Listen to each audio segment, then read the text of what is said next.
Hey guys, Chris Johnson here, and I've got my good friend Sammy, which runs and owns and operates and manages and facilitates and heads up this huge thing down in Central Florida called Smo Table, which is a private chef company. And he was one of my clients in my coaching training program for over the last year. And today we're going to do a really cool interview and kind of dissect where he was, what the transition looked like to him, and where he is now. And I hope you stick around for this interview because you're going to get a ton of insight, you're going to get a ton of value, and you're going to really start seeing things from a different prism, which will help you increase your vision. Okay, so here we go, man. Let's hang on for the ride. So, Sammy, introduce yourself. Tell us a little bit about you. And one of the cool things I want you to tell people is kind of, how you started your business and how long you've been in it, and just break all that down for us. Yeah, so I'm Sami Odetallah. I live in Central Florida. I'm a father and husband to a beautiful two kids, one boy, one girl. Still got plenty of diapers in the house. That's probably what takes up most of my time. But as the owner of this private chef company I started back in 2019, um, God has really blessed me by uh, how much it's grown over the years.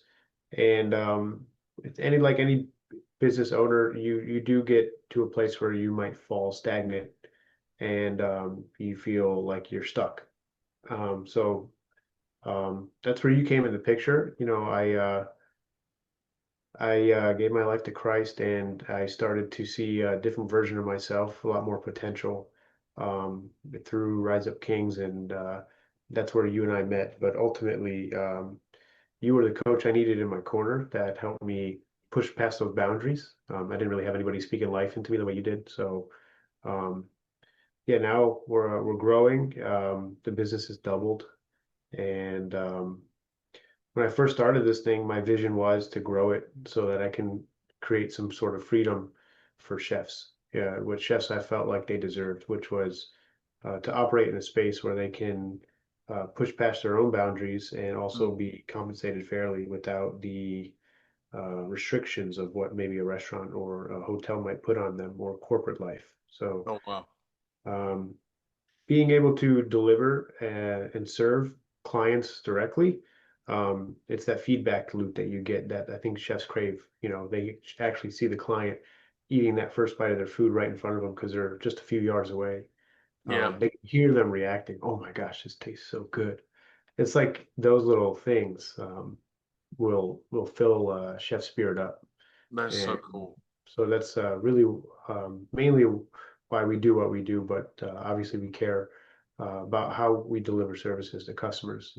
Everything's customizable. Everything's unique to that individual's experience, and we're there to just really make everything enhanced and come alive. I love that. So, just to clarify for everyone, so Smo Table is not a restaurant. It's an in-home private chef experience that you literally get to feel a five-star gourmet meal restaurant experience in the privacy of your Airbnb, your condo, or your personal home. And this is an epic experience. That's why when Sammy said that the chefs get to literally see and feel and experience how the clients are enjoying and just digesting and dissecting that meal, that experience. The chefs are within just feet of them. Literally, they're in the same vicinity, the same room sometimes. So Mm. that's just epic. I wanted everybody to really understand. Smo Table is a private in-home chef service. It's not a restaurant, which changes the whole dynamic. Because really, when you think about it, there's a lot of people going to be watching this that are in exterior cleaning, they're in landscape and HVAC, they're home service companies. But in the reality, what Sammy's offering to homeowners is no different than when I ran my exterior cleaning company. We're Right, offering a premium experiential service at a premium price to give the client satisfaction. He right. does it through food, we did it through cleaning, but we're still offering the same thing. Yeah. We're seeing a need, we're offering a solution, and we're giving a guaranteed result. Yeah, I think the thing that we offer that's unique is the convenience, right? We're Yeah. coming to you. You don't have to get from point A to point B, Mm, go through traffic or figure out the logistics of getting everybody together. No, it's right to your doorstep, literally. mm, And so good.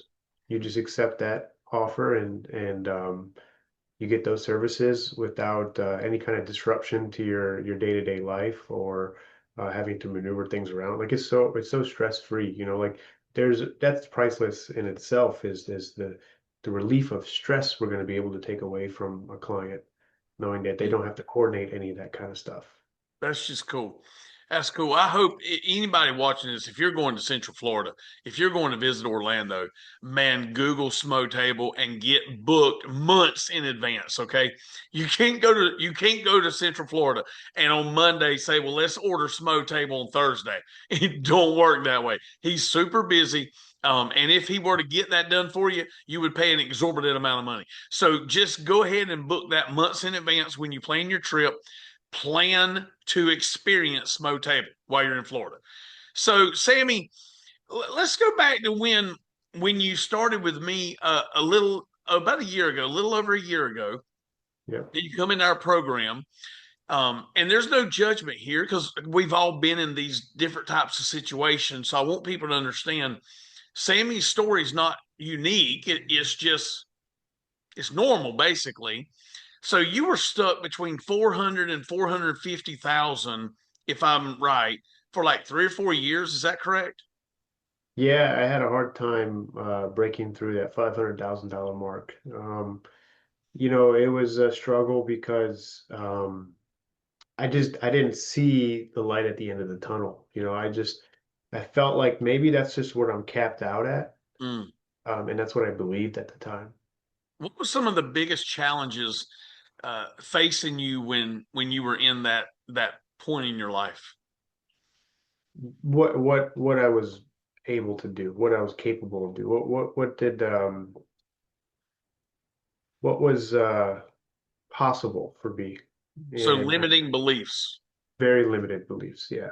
That's a huge one. That's a really really big one. So what made you decide, back in 25, early in 25, like January of last year, we kind of yoked up together after we left Rise Up Kings. What was the pivotal thing that made you just decide, man, I need somebody in my life, in my corner, helping me fight the fight? Yeah, you know, I think of uh scripture, you know, iron sharpens iron. We read that in Proverbs, and I believe it's in Romans as well. Hmm.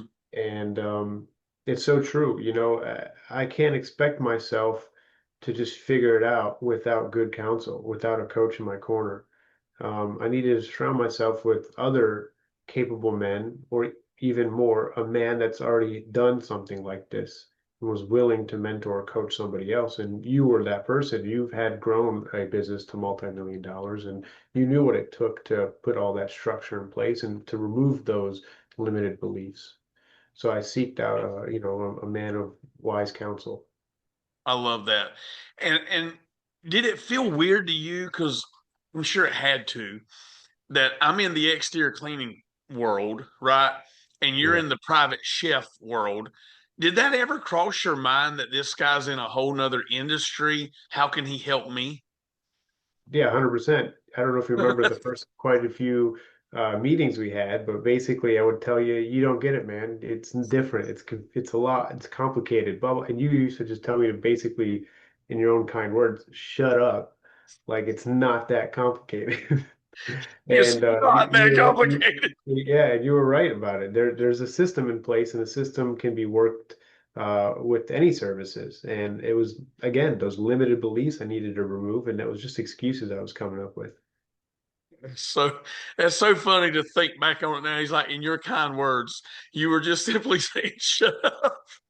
Yeah, but that's what I pay. You know, I mean, that's what I was paying you for, basically. You were to let me know that I'm going to be held accountable. I'm not going to come up with excuses. There's responsibilities I got to take here.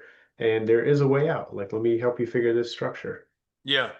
I remember one of the pivotal things that I believe shifted your mind more toward um premium value and more toward ownership mindset was the menu thing that we battled for months Hmm. on menus. Yeah. I believe, tell me am I wrong, but I believe that was a huge mental overcome for you when you made that transition and you created the premium designer menus. What did that one thing do for you? Oh, it was huge. It set my standards. I had zero boundaries in place. So those were exactly my boundaries. You think of packages that you receive for any other services, you're going Mhm. to have low, medium, high packages. I didn't have any of that really in place. I would just take a call, listen to the customer, and be like, okay, I'll propose you a menu in a second. But if they got nothing to look at, they're just sticking their hand in an empty hat trying to pull something out, and I'm supposed to figure it out. Like it was slowing me down Mhm. tremendously. So being able to say, hey, we got this package, that package, and this package, a lot of times when people get choices, they'll pick one and I can roll with it. And we can just keep on going and going and going. Now, occasionally, like maybe 4% of the people are going to say, no, I specifically want this. And that's fine. We'll customize those menus. But that's what you were teaching me. You're like, that's most of your clients are just going to want to make a choice between low, medium, and high. Yeah. And the coolest thing about it, when you offer them that premium value, right? And dessert is part of the package, and the ambiance and the hors d'oeuvres and like everything that makes it premium is part of the first thing they get. Yeah, Man, then when they say, well, my God, that's 300 a plate, they already can visualize how that's going to look. And then right. when they don't want to pay 300 a plate and you give them the other vision, now they have to literally take away. Oh, I got to take away the hors d'oeuvres. Hold on, I Right. really wanted those. Well, we could take away the dessert. Yeah, but no, I really wanted the dessert.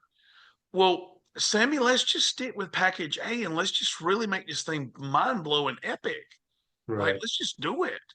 Yeah, let's just do package A. I don't want to take away. I've already got my mind on it now. Like I've Yeah. already set my mind up for this great thing. I ain't taking nothing away. Yeah, exactly. That helps a lot. And it gives you the opportunity on the other side to upsell if you wanted to, like you could say, you picked a nice menu. This is great. This is gonna be wonderful, but it would be super nice if we added a few more hors d'oeuvres to this. Mhm. Imagine the amount of variety you could have for your guests that when they arrive there, there's, 3 or 4 different hors d'oeuvres versus one. Yeah. And that can really hit home when they can visualize that. Yeah. Just hearing you go through this today is you are a transformed individual. Like you are nothing like the man you were literally 13, 14 months ago. You're nothing. You have totally transformed. So let me ask you this. How did the coaching and training that you received from our company, how did that impact the way you led your team? Yeah, I was guilty of being too nice. I wasn't leading with authority necessarily, which could unfold to a whole lot of other problems that you're going to deal with down the line.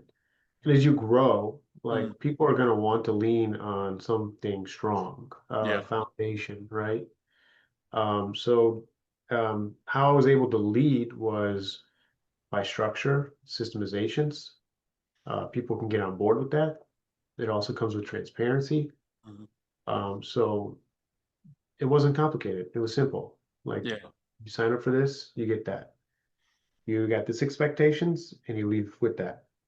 It wasn't wishy-washy, I thought you were going to, but you should have, it was no, these are very clear expectations. This is our standard. And if it's not complete, there's consequences. And if it is complete, maybe there's an incentive, right? So would you So say that accountability would be a huge factor in something you took away from our program? yeah, 100%. I would think that's probably accountability and systemization was the biggest things that I took away. That's so cool, so cool. So, what measurable results have you experienced since implementing the things we worked on for a year? What measurable results are you now experiencing versus what you were experiencing before you come in our program? Yeah, measurable results. Well, I think I started off with about 12 people working for me. We got over 30 now. Yes, Um, yeah, and baby, then yes. the 500 K revenue was a struggle, and now we're on track for 1 million, so double. 13 to 14 months later, you're now on track now to this year hit double. You're going to double. Yeah, Whew, I love that. So last year, what was your finish last year? Was it around 8 or 850? Was that what was that? What was it near? yeah. The final number was 8. 800. And so Yeah, you were stuck for 4 to 450 for 4 years. 1 year with us, you doubled that. And this year, you're literally going to break through 1 million. I truly believe you'll do probably 1.3 or 1.4. I truly believe that because you're just phenomenal. You're a rock star. You're a superhero, and you're going to just crush it. And you know why I say that? And I want everybody, if you're still on this call, I want you to hear what I'm fixing to say because this is the most paramount part of the entire call. This is it. This is the silver bullet. Are you ready? Like everybody's looking for the thing to make their life better. Here it is. Sammy implements. I mean, I yeah, don't know how else to say that. There's no nice way to say it. There's no really mean way to say it. It's just the word implementation. What Sammy learned from me, from Rise Up Kings, from other things he's looking at, he puts them into the bowl and he starts cooking. And he comes out with this beautiful cake, this beautiful display that was only created because the ingredients were put in and used.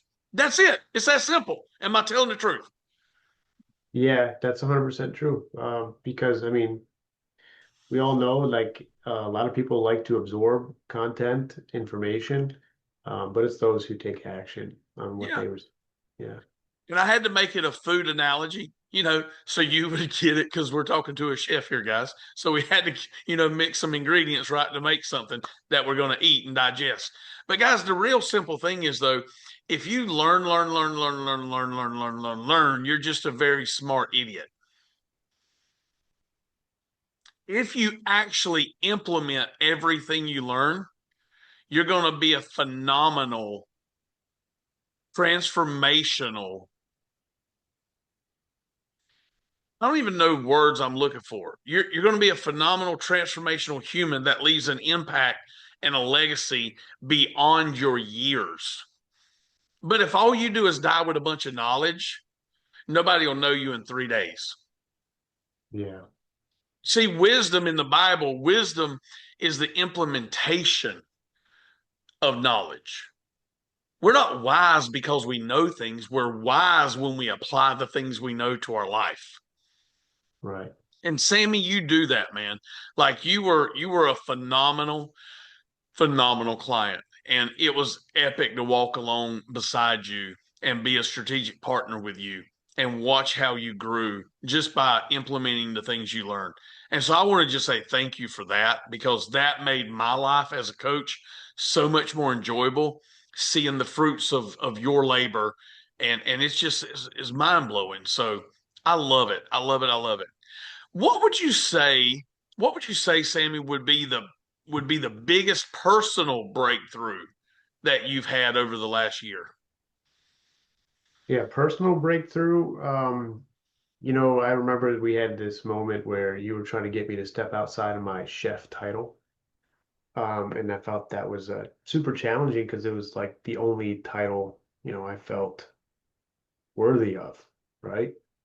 And self-worth is something I think a lot of people struggle with, but you were helping me trying to step into more of a ownership title, the CEO, the founder, the person that shows up dressed nice in a suit, maybe a tie, that's not going to go to an event to execute the cooking, but to shake hands and Mm. greet others, go pat my people on the back and encourage them, let them feel empowered and take on the event while I'm simply observing and watching how everything is just coming together.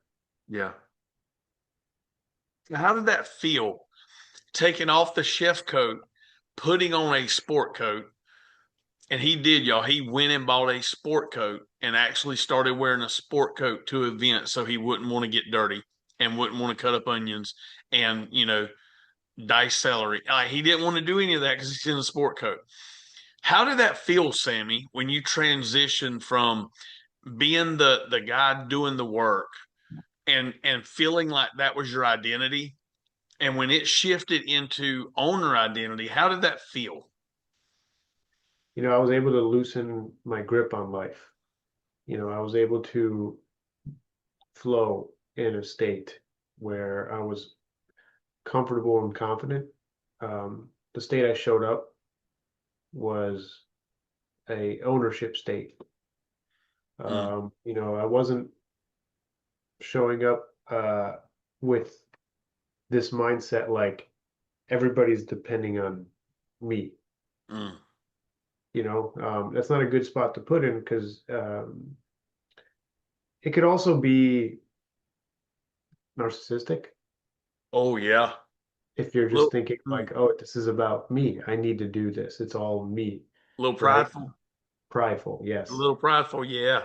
And Yeah. and I didn't look at it that way, but it's true. It's absolutely prideful. You Mm, need to let people, they're capable human beings too. yes. I So love I it. needed to let go of that. And they also respected me more, Mm. my people, my clients. Not all, we talked about that earlier, but Yeah. the ones with good fruit would see good fruit and respect that. Well, how do Um, you think it made your people feel when you come in with a sport coat? Because, see, I think a lot of people struggle with this. That, man, if I'm not on the truck beside my team, they're going to think I'm a lazy bum, right? How, yeah. how do you think your people were impacted when you quit coming in and taking over the job you asked them to do? How do you think that made them feel?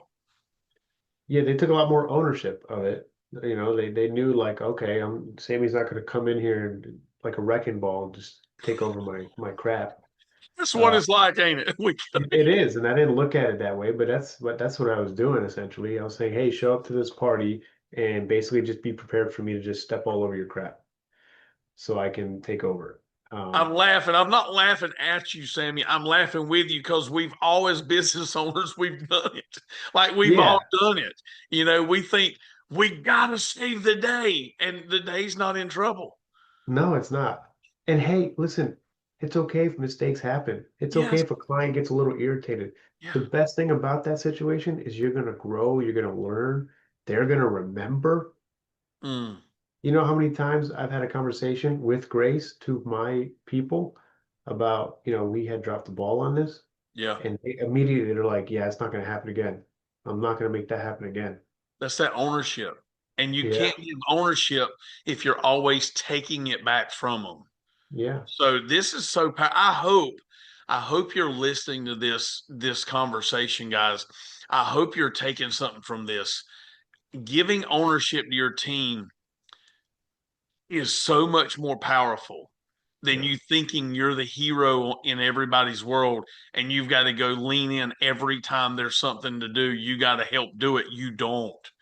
yeah. So, Sammy, there's a lot of people in this world. I just left a conference last week speaking at a conference, and out of the 40 people in my room, I would say 85% of them were fear-based driven, Mm, feeling like they can't get off the truck, they can't hire, they can't do. And so I want to ask you a question here.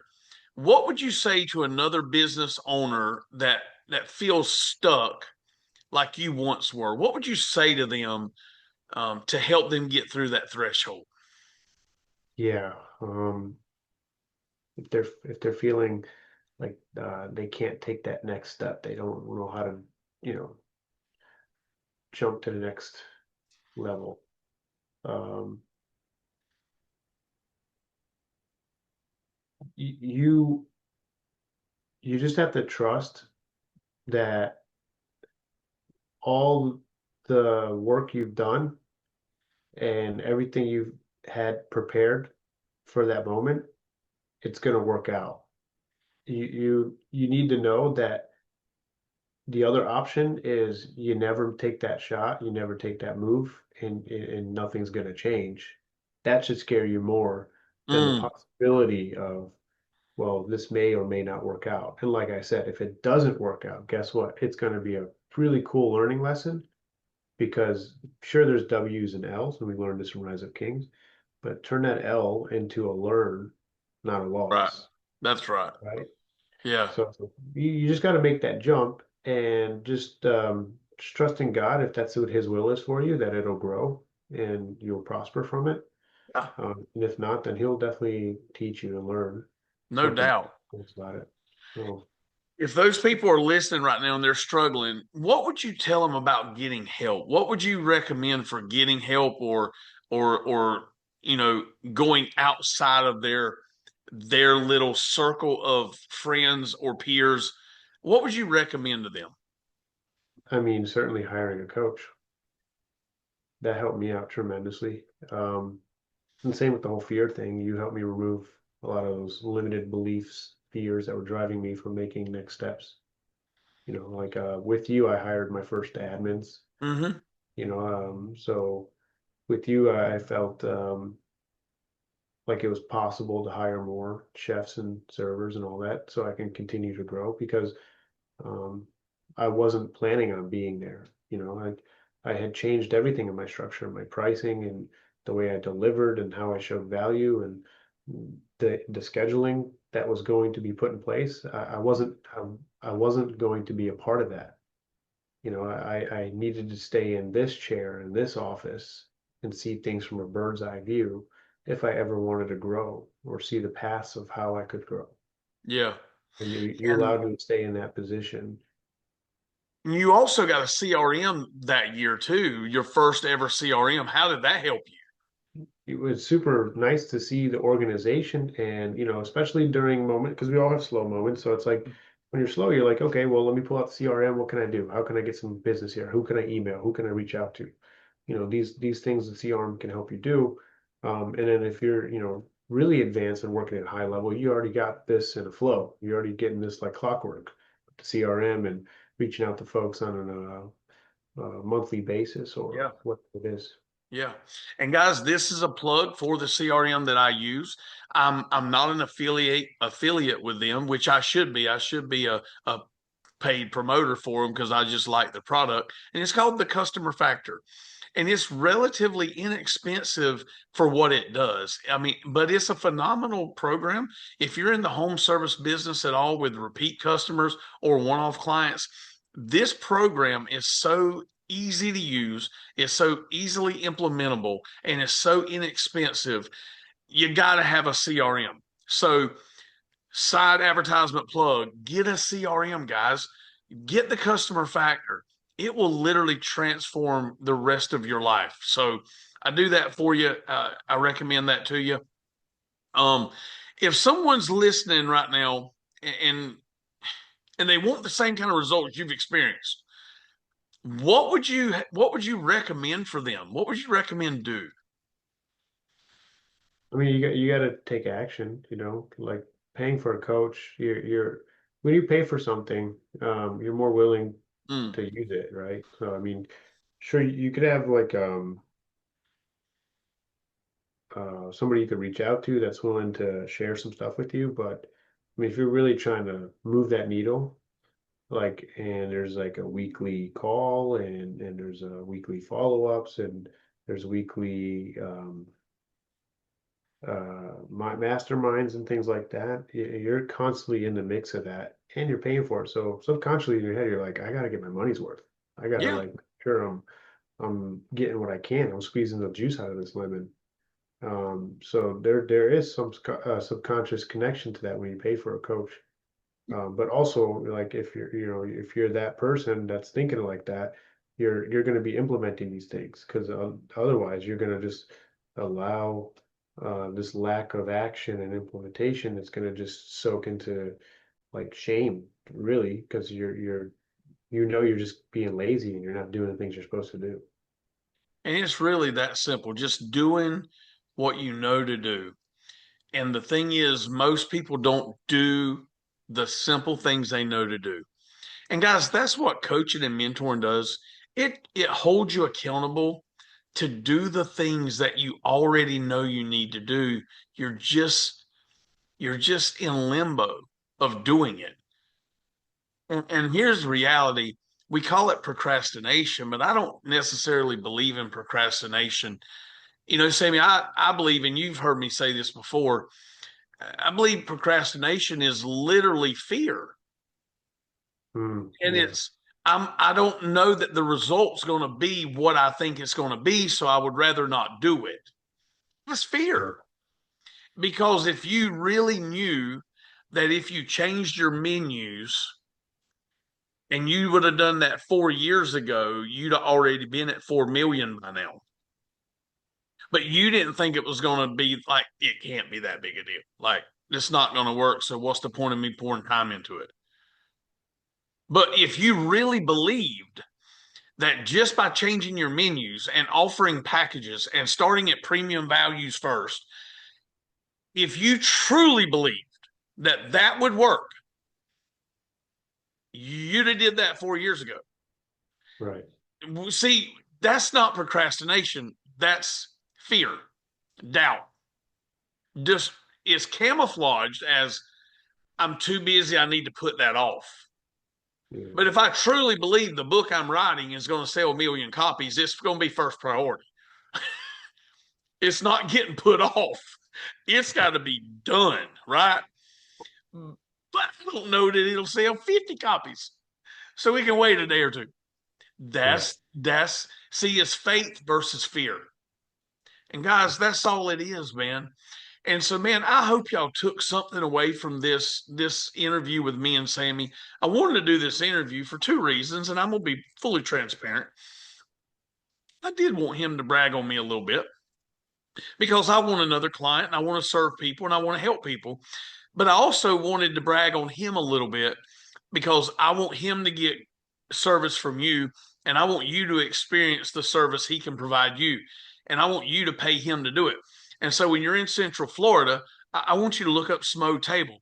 And I want you to call Sammy and say, hey, man, I watched your interview with Chris Johnson. Man, that was phenomenal. I wanted to just experience this.